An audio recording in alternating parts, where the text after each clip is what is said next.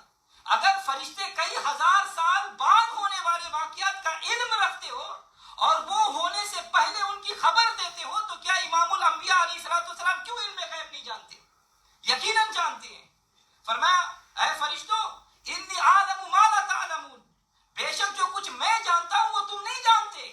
تمہارا علم غیب اور آئندہ ہونے والے واقعات کی خبر دینا یہ بالکل صحیح ہے، لیکن اس کے باوجود جو کچھ میں جانتا ہوں وہ تم نہیں جانتے. تم نے تو صرف خون ریزی اور فساد کو دیکھا، لیکن میں تقویٰ و طہارت بنی آدم میں دیکھ رہا ہوں. تم نے فرعون کو دیکھا، میں موسیٰ علیہ السلام کو دیکھ رہا ہوں. تم نے نمرود کو دیکھا، میں ابراہیم علیہ السلام کو دیکھ رہا ہوں. تم نے ابو جہل کو دیکھا، میں مصطفیٰ صلی اللہ علیہ وسلم کو دیکھ رہا ہوں. تم نے یزید کو دیکھا، میں امام حسین کو دیکھ رہا ہوں. لہذا تمہارا علم محدود ہے اور میرا علم لا محدود ہے. انی اعلم ما لا تعلمون، بے شک جو کچھ میں جانتا ہوں وہ تم نہیں جانتے. اور ملا کہتا ہے کہ بس اللہ ہی جانتا ہے، اللہ کے علاوہ کوئی کچھ نہیں جانتا. مگر قرآن فرماتا ہے کہ فرشتوں نے آئندہ باتوں کی خبریں دی. ملا کہتا ہے کہ کل کی بات کا صرف خدا کو علم ہے. فرشتوں نے کئی ہزار سال بعد ہونے والے واقعات کو بیان کر دیا. تو ملا کہتا ہے کہ نہیں، اب ملا کی مانے یا قرآن کو مانے؟ بہتر یہی ہے کہ قرآن کو مانے. اور علامہ اسماعیل حقی رحمۃ اللہ علیہ آپ تفسیر روح البیان میں فرماتے ہیں کہ اللہ تعالیٰ نے آدم علیہ السلام کو 7 لاکھ زبانیں سکھائی. 7 لاکھ زبانیں سکھائی. اللہ نے آدم علیہ السلام کو کتنے؟ 7 لاکھ زبانیں سکھائی. یہ آدم علیہ السلام کون ہے؟ توجہ چاہوں گا. شیخ محی الدین ابن عربی رحمۃ اللہ علیہ آپ مبارک فتوحات مکیہ میں یہ لکھتے ہیں کہ حضور صلی اللہ علیہ وسلم کے پہلے خلیفہ اور نائب حضرت آدم علیہ السلام ہے. تو جب خلیفہ اور نائب کے علم کا یہ عالم ہے تو اس خلیفہ کے اصل اور امام کے علم کا کیا عالم ہوگا؟ یہ شان ہے خدمتگاروں کی، سرکار کا عالم کیا ہوگا؟ تو یہ علم دے کر فرشتوں سے فرمایا اگر تم نے اپنے آپ کو خلافت کے لیے پیش کیا ہے تو سن لو، مجھے خلافت کے لیے عالم چاہیے. یہ حمد اور تسبیح کی بنا پر میں خلافت کا معیار نہیں رکھتا. آؤ انبئونی باسماء ہؤلاء ان کنتم صادقین، بتاؤ شمار کرو میرے سامنے ان تمام اشیاء کے ناموں کو اگر تم سچے ہو۔ قالوا سبحانک لا علم لنا الا ما علمتنا انک انت العلیم الحکیم، فرشتوں نے عرض کیا کہ ہر عیب سے پاک تو ہی ہے، ہمیں کچھ علم نہیں مگر جتنا تو نے ہمیں سکھایا، بے شک تو ہی حکمت والا ہے۔ بس ہم تو تیری حمد اور ثنا اور تسبیح کرتے ہیں کیونکہ وہی تو نے ہمیں سکھائی ہے، یہ نام تو نے ہمیں سکھائی ہی نہیں، تو ہم کس طرح اس کو بتا دیں۔ جب فرشتوں نے اپنی لا علمی کا اقرار کر دیا تو اللہ تبارک و تعالیٰ نے آدم علیہ السلام سے فرمایا یا آدم انبئہم باسمائی فلما انبأہم باسمائہم قال الم اقل لکم انی اعلم غیب السماوات والارض واعلم ما تبدون وما کنتم تکتمون، اے آدم تم انہیں ان چیزوں کے بارے میں بتا دو۔ اور جب آدم علیہ السلام نے بتائے فرشتوں کو